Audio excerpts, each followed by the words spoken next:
भद्रकर वरिष्ठ आईनजीवी स्वर्गत विमान चंद्र राय और तांकर धर्मपत्नी स्वर्गता काननबाला रायंकर प्रतिमूर्ति उन्मोचन उत्सव एडवोकेट हेमंत कुमार नायक ओरफ चाणक्य सभापतित्व में महाआडंबर सहकारे समापित हो जाइछि। एडवोकेट हेमंत कुमार नायक ओरफ चाणक्य अध्यक्षतार अनुष्ठित उक्त उन्मोचन सभा को एडवोकेट रंजन कुमार नायक और गिरिधारी नाथ संयुक्त संचालन करथिले। उक्त सभारे ओडिशा बार काउंसिलर उपाध्यक्ष श्रीजुक्त राजीव महांती मुख्य अतिथि रूपे जोगदेई प्रतिमूर्ति अनावरण करने स्वर्गत राय निरवच्छिन्न वकिलाती वृत्तिर घोर प्रशंसा करी वकिलों को सामाजिक इंजीनियर रूपे आख्यायित करी समाज गठन में वकिलों भूमिका अतुलनीय बोली दर्शाई। सेहीपरि ऑल इंडिया लॉयर्स यूनियन उपसभापति तथा ऑल ओडिशा लॉयर्स यूनियन सभापति श्रीजुक्त लक्ष्मीधर पंगारी सम्माननीय अतिथि रूपे जोगदेई वकिलाती एक राजकीय वृत्ति और ए वृत्ति रे अतीत इतिहास रे आमर पूर्वपुरुष माने छाड़ी जाइथिबा पदचिन्ह को आमे अनुसरण करने को परामर्श देथिले। अन्यतम सम्माननीय अतिथि रूपे भद्रक बार एसोसिएशन सभापति श्रीजुक्त संतोष कुमार आचार्य और भद्रक पौरपालिका अध्यक्षा गुलमुखी हबीब माने जोगदेई स्वर्गत रायंकर वकिलाती को भूयसी प्रशंसा करथिले। मुख्य वक्ता भावे प्रोफेसर अटल बिहारी नायक बहुमूल्यमान उपदेश दे स्वर्गत राय विमान चंद्र राय वकिलाती पाई एक उदाहरण बोली अभिहित करने सहित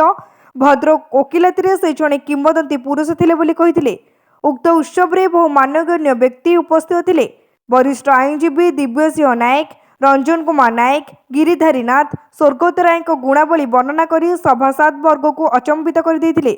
युवा आईनजीवी विकास नाथ अतिथि परिचय प्रदान सहित स्वागत भाषण दे निजर बाक्चातुरीतर परिचय देथिले। उक्त सभारे ओडिशा बार काउंसिलर पूर्वतन सदस्य पवन कुमार शर्मा भद्रक बार पूर्वतन सभापति विष्णु मोहन महापात्र पूर्वतन संपादक जितेंद्र कुमार पंडा बिजन कुमार जेना वर्तमान संपादक सूर्यकांत कुंवर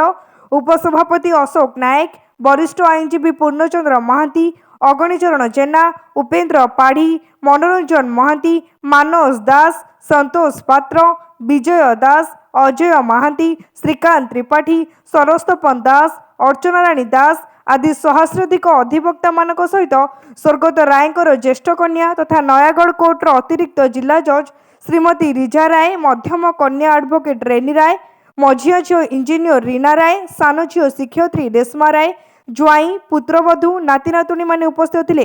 शेष में स्वर्गत विमान चंद्र रायंकर एकमात्र पुत्र विज्ञान चंद्र राय धन्यवाद अर्पण करथिले। आज एक पवित्र दिन एवं मोर सौभाग्य आज भद्रक जिलार जड़े लब्ध प्रतिष्ठित तथा वरिष्ठ स्वर्गत आईनजीवी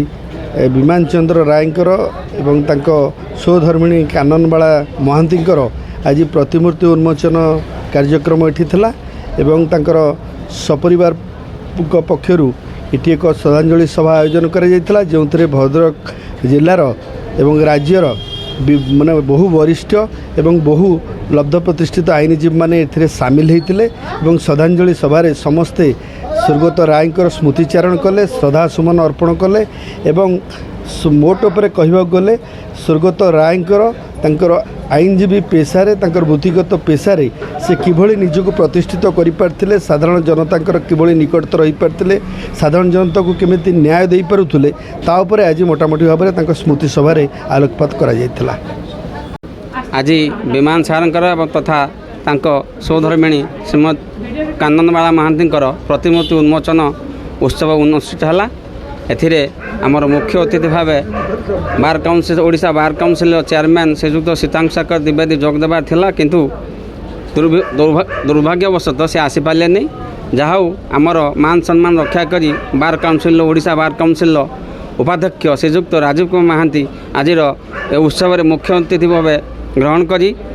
आसन मंचासीन होई आम समस्त उद्बोधन देइचंती। आज सभा साफल्य मंडित होईची। आज उत्सव मुख्य वक्ता रूपे श्रीजुक्त अटल प्रोफेसर अटल बिहारी नायक जोग देइथिले एवं सम्मान्य अतिथि भाव आमर पौरपालिका अध्यक्ष श्रीमती गुलमुखी हबीब मध्य जोग देइथिले एवं